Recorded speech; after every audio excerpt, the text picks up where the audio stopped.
Hola, queridos estudiantes, queridos amigos. Vamos a continuar aclarando el sentido kierkegaardiano de la dialéctica cualitativa. Vamos a hablar ahora de qué significa el devenir existencial en Kierkegaard.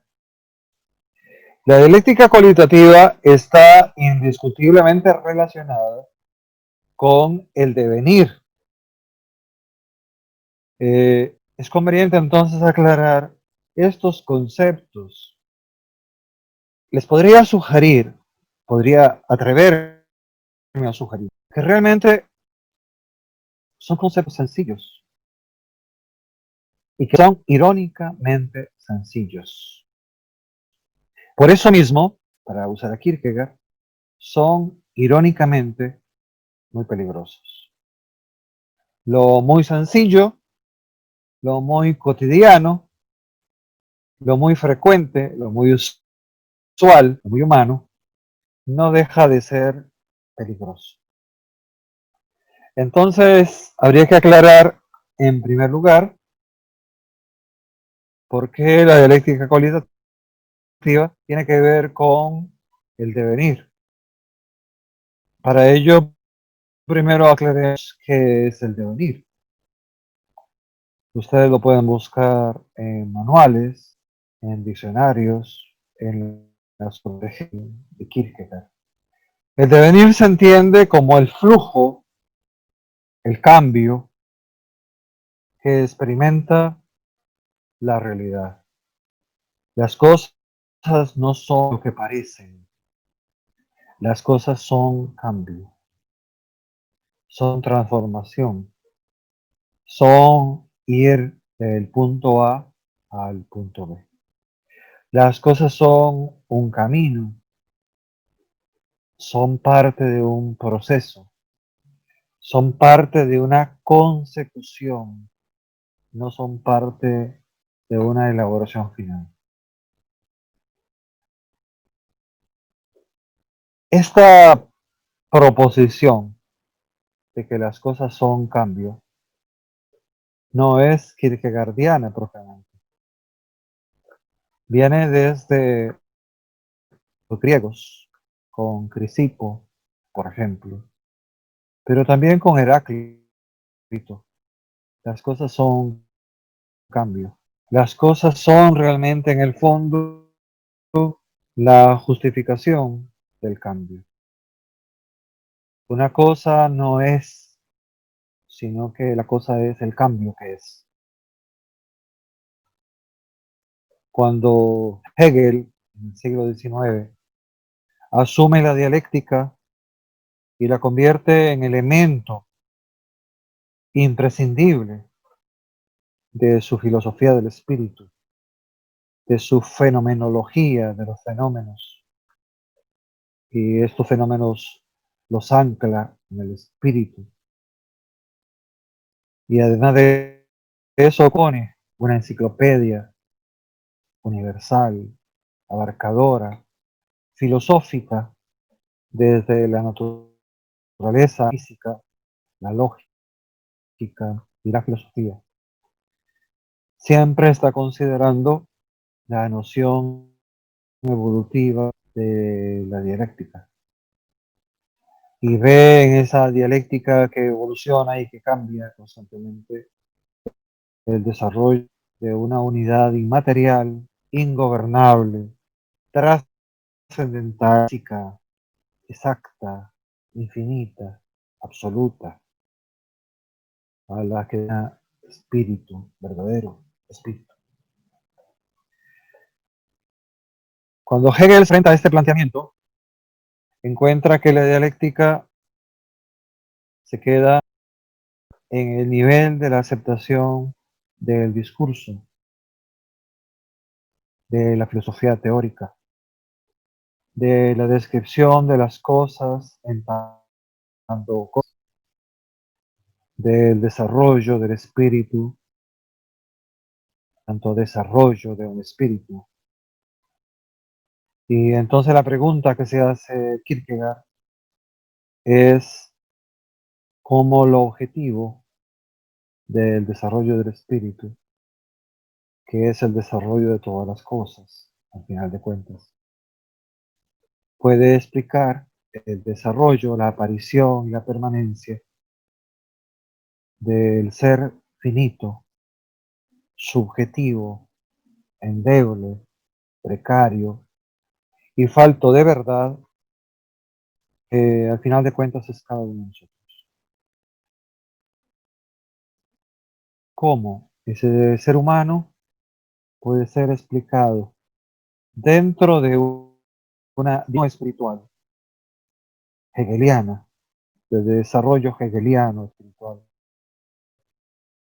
absoluto, cuando el ser humano es finito y cualquier cosa menos absolutamente verdadero, absolutamente infinito, absolutamente real?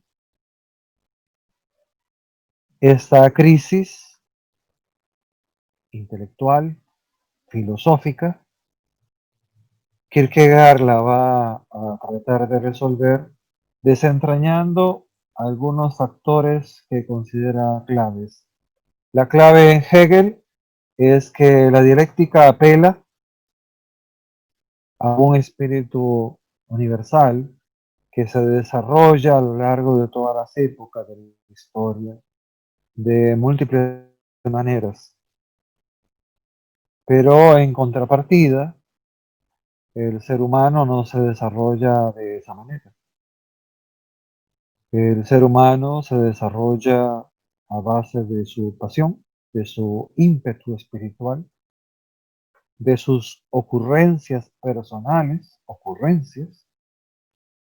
de sus opiniones, tipo Sócrates, y a partir de eso, más que la verdad, encuentra a tropezones aquello que es la realidad.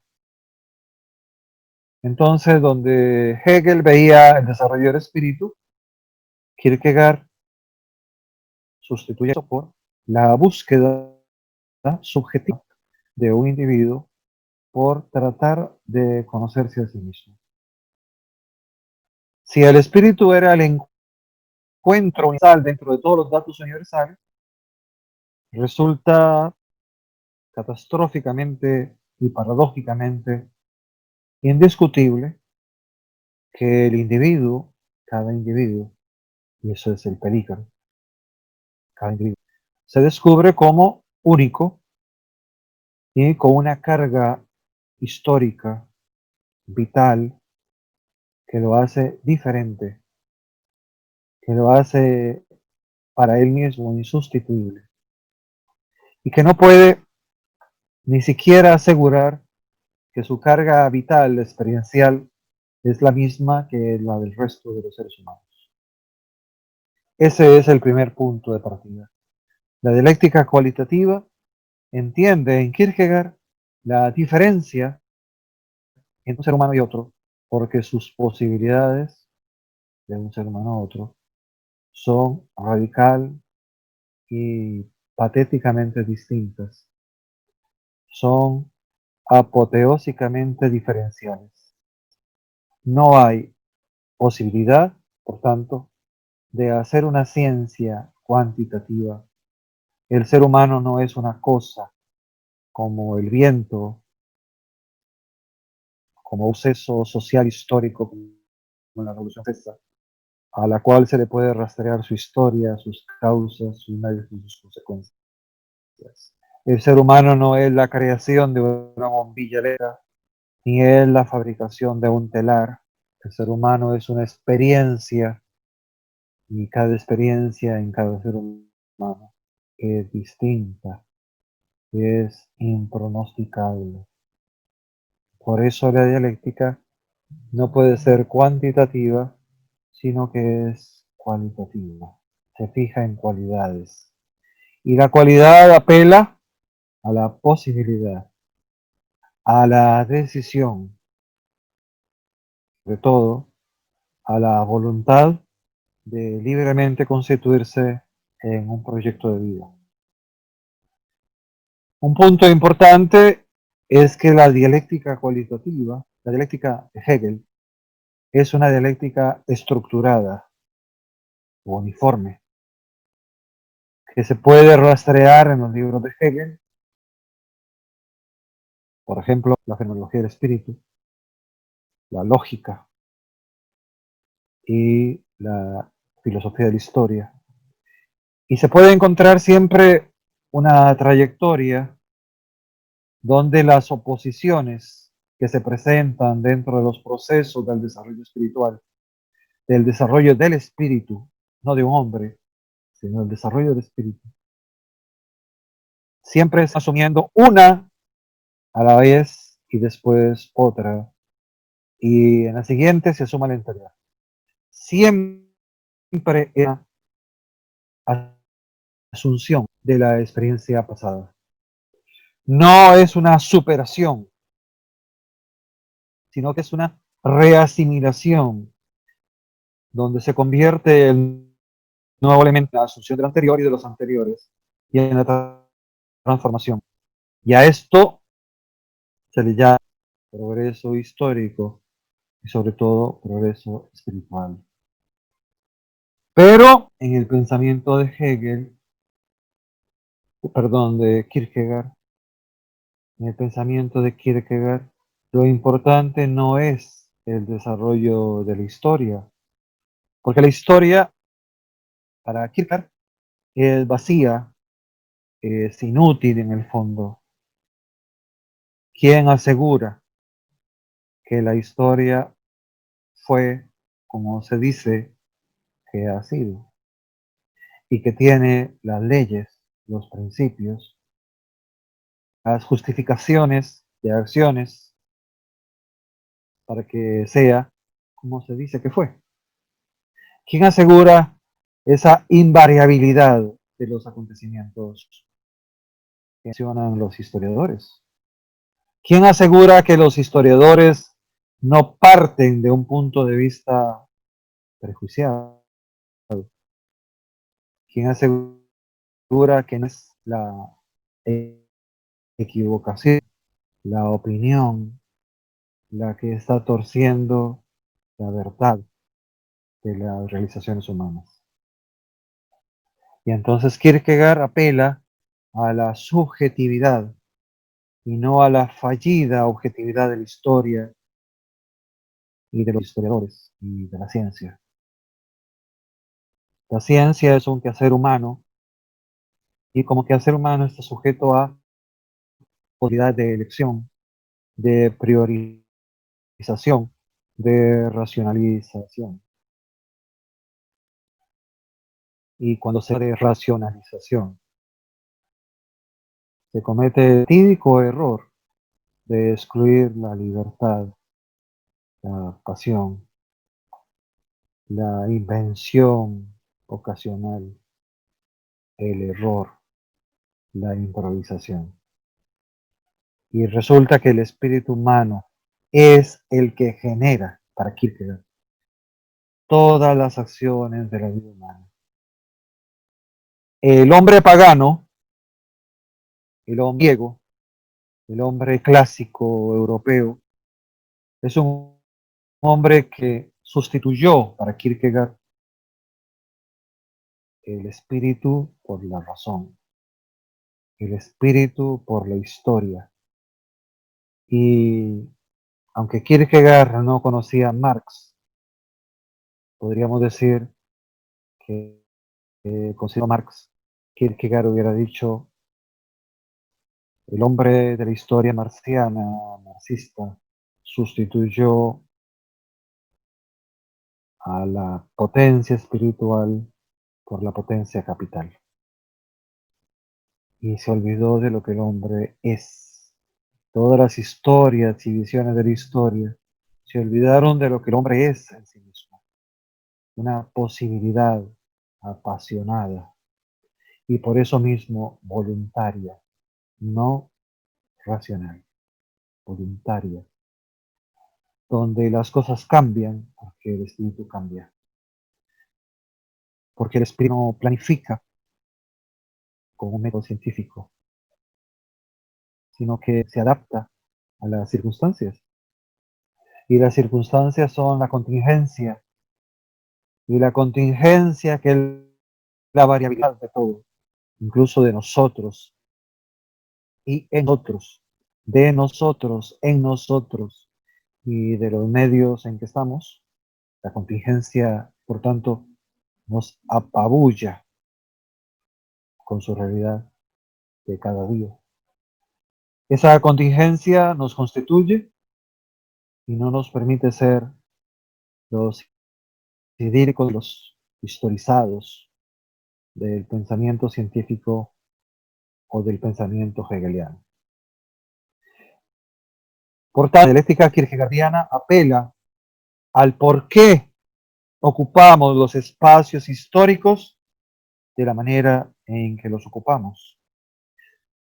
Ocupamos la historia, nuestra localización ambiental, geográfica, personal, de la manera en que los ocupamos, porque lo hacemos desde nuestra propia realidad espiritual.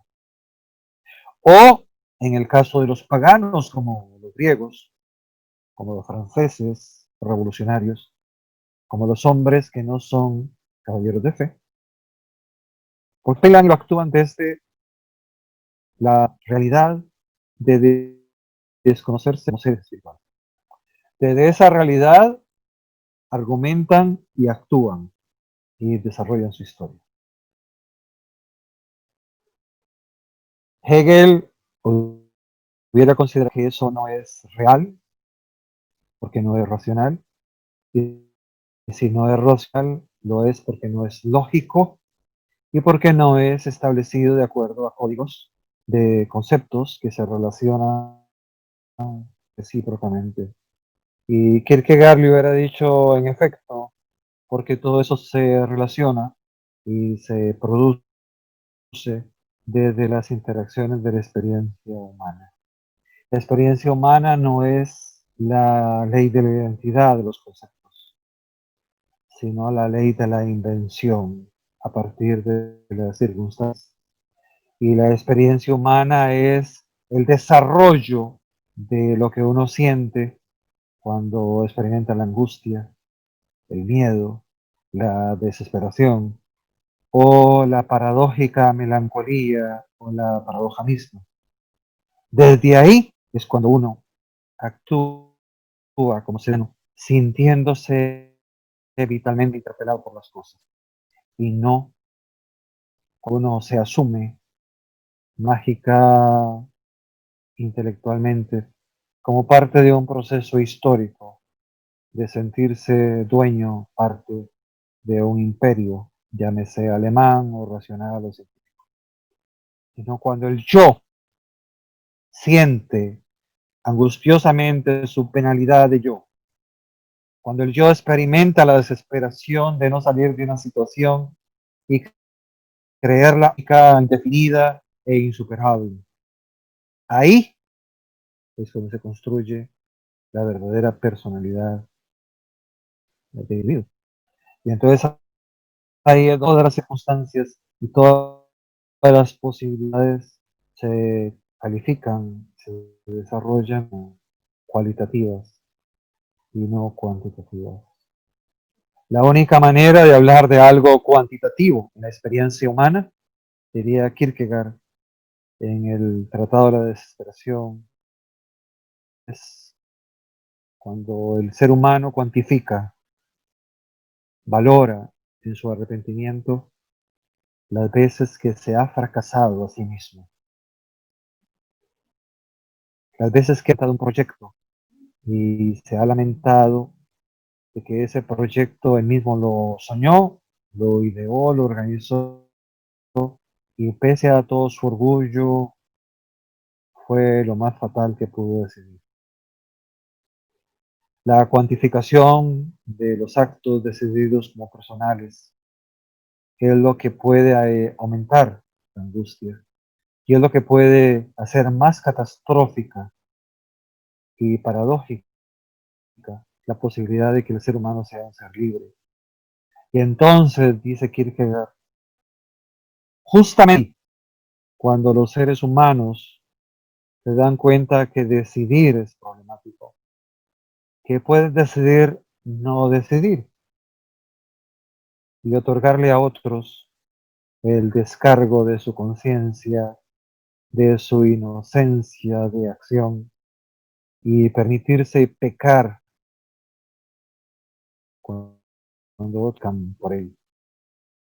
Esto es la nación del espíritu y ese es un acto demoníaco para Kierkegaard, pero es un acto enteramente libre, donde el que lo ejecuta considera a su vez que ha fusilado, destrozado y se ha liberado del espíritu.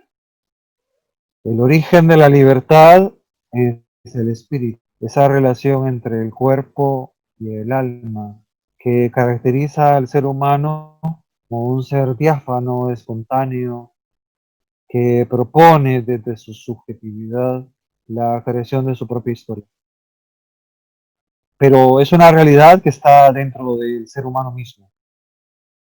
El espíritu humano apela a la interioridad, al interior, que se asume como dueño, como ejecutante capaz, activo y espontáneo. Sin embargo, Kierkegaard no es ningún ingenuo y le da un papel importante a la sociedad, al factor exterior, a la interioridad.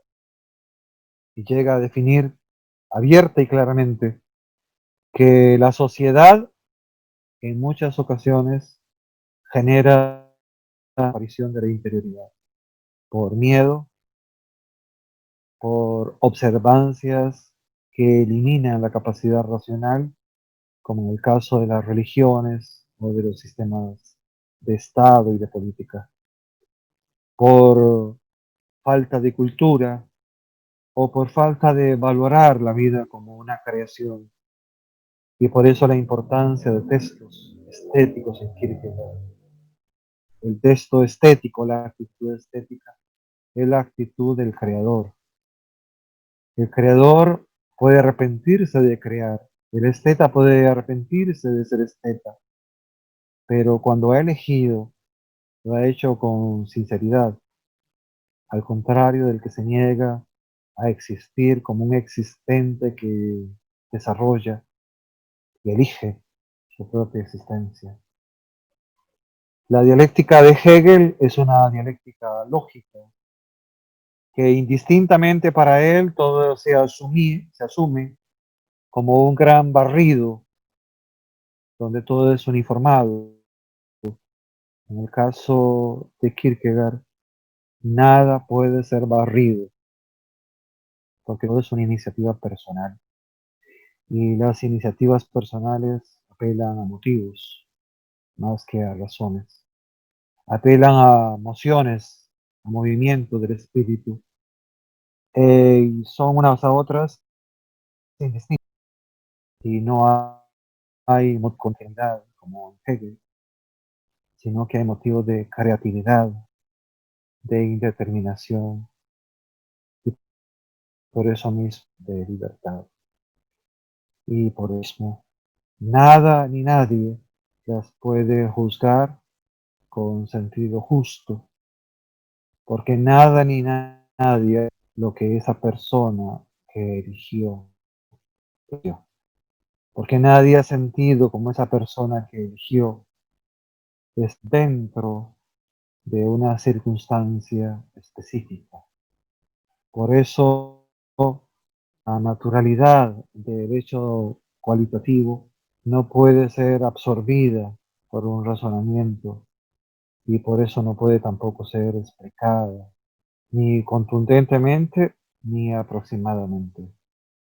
Lo más cercano para valorar ese hecho que se ha vivido, que se ha experimentado, es la valoración estética, contemplar eso desde un grado de belleza, de falta de belleza, de proximidad a lo sublime o no, o desde el punto de ética, si eso fue justo, noble, bueno, contraproducente, o religioso o no. Es la única posibilidad. Pero esa aproximación valorativa apela en el fondo y realmente no algo cuantitativo que se pueda cuantificar, numerar, determinar, sino que apela a un desarrollo espiritual. Y el desarrollo espiritual solo puede valorar el que tiene desarrollo espiritual. Y el que tiene desarrollo espiritual solo puede considerarlo como lo que es un momento espiritual invalorable, porque uno no tiene el espíritu ni la experiencia vital de la persona que vivió la situación. Entonces no se puede hacer ciencia de la vida que otro vivió, de la experiencia que otro vivió, sino que nada más puede considerar que una persona vivió, transitó por un tipo de vida, porque sus condiciones, su experiencia, le llevaron a elegir y a decidir por ese tipo de existencia. Espero haberles aclarado el devenir, que al final de cuentas es el devenir de las decisiones personales, de la libertad personal y de la decisión de ser, más allá del concepto que los historiadores y que la lógica formal nos dicen que es y en qué consiste el ser humano. Muchísimas gracias, queridos estudiantes, y espero verlos en la otra ocasión y hasta la vista, ¿eh? Muchísimas gracias.